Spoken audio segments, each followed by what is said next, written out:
माननीय शिवपाल जी, सिंचाई पर। माननीय अधिष्ठाता महोदय, ये सिंचाई विभाग बहुत बड़ा विभाग है और ये विभाग की सिंचाई व्यवस्था 1830 में प्रारंभ की गई है। इसमें पूर्वी गंगा नहर प्रणाली, ऊपरी गंगा नहर प्रणाली और शारदा नहर प्रणाली और इसके साथ साथ माता टीला, रहन, रामगंगा, टहरी, शारदा, सहायक, गंडक, अन्य बहुत सी नहर प्रणालियों का निर्माण हुआ था और इसके प्रदेश की कुल नहरों की लंबाई 74,000 किलोमीटर, जिसमें 4,626 किलोमीटर मुख्य नहरें, 4,483 किलोमीटर शाखाएं, 23,627 किलोमीटर रजवाई, 38,100 किलोमीटर अल्पकाएं,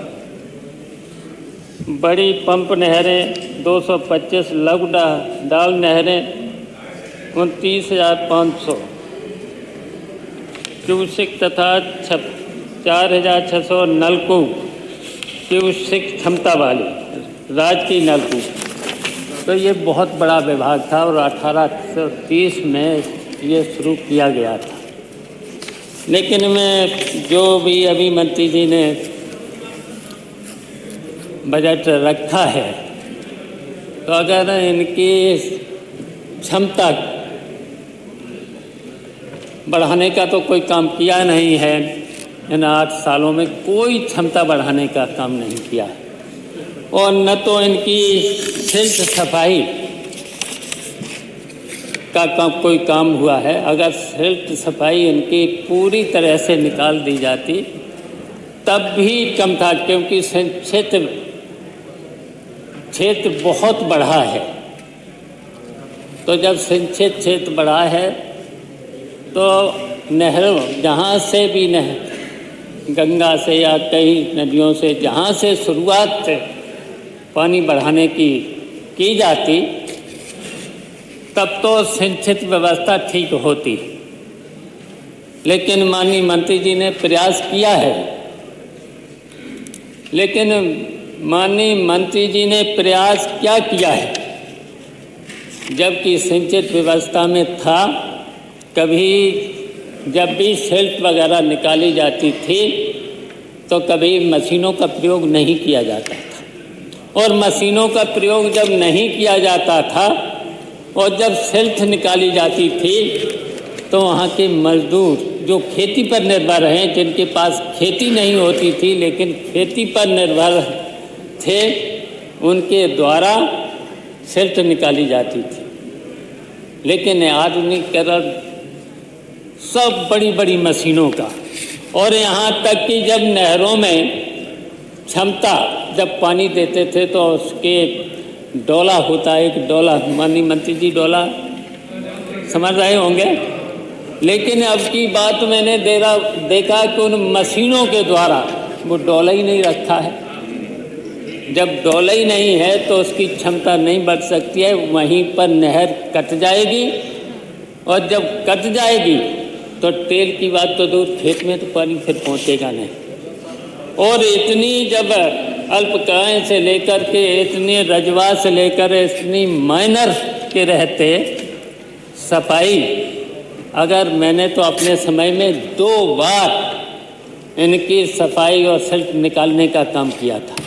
एक तो किया था मैंने अप्रैल और मई में,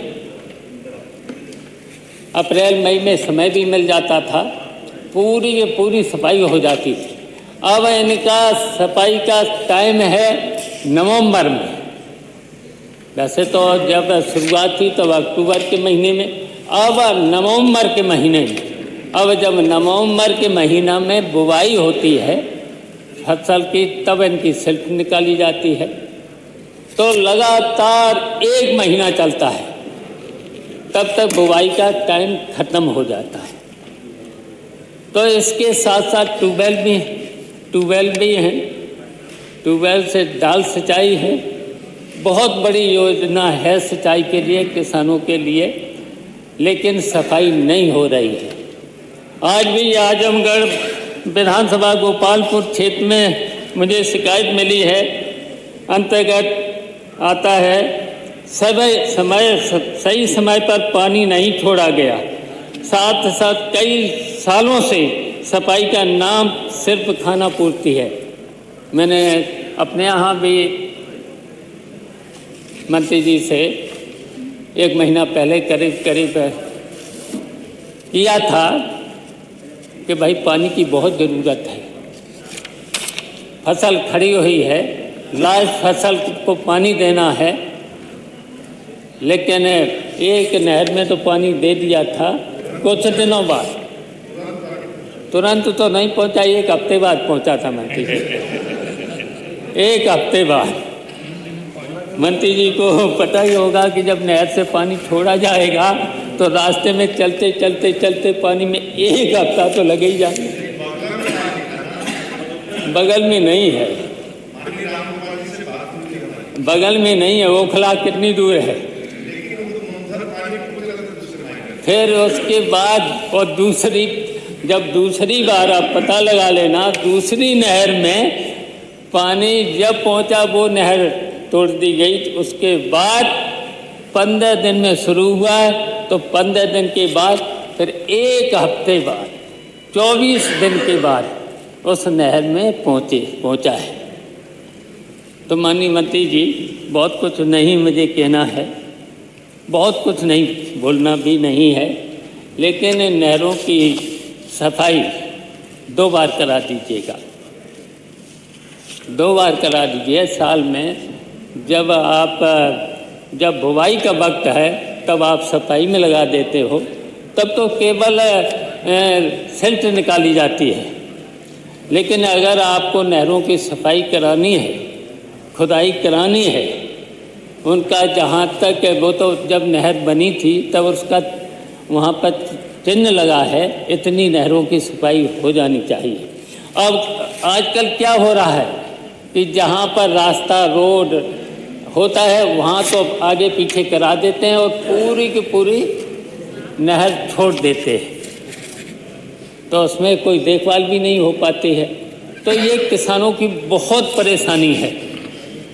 तो इसी तरीके से ट्यूबवेलों में अधिकांश ट्यूबवेल खराब पड़े हुए हैं, किसी में मोटर नहीं, किसी में बिजली नहीं, ये बहुत सी समस्याएं हैं। इस समय ट्यूबवेल भी करीब आप 34,000 के करीब ट्यूबवेल होंगे उनसे, तो ये भी है। और ट्यूबवेल भी बढ़ाने की बात है, तो ये अगर आप उस पर ध्यान दे देंगे तो बहुत अच्छा होगा, किसानों के लिए बहुत अच्छा होगा। इसलिए मुझे समय दिया अधिष्ठाता महोदय, इसके लिए धन्यवाद। माननीय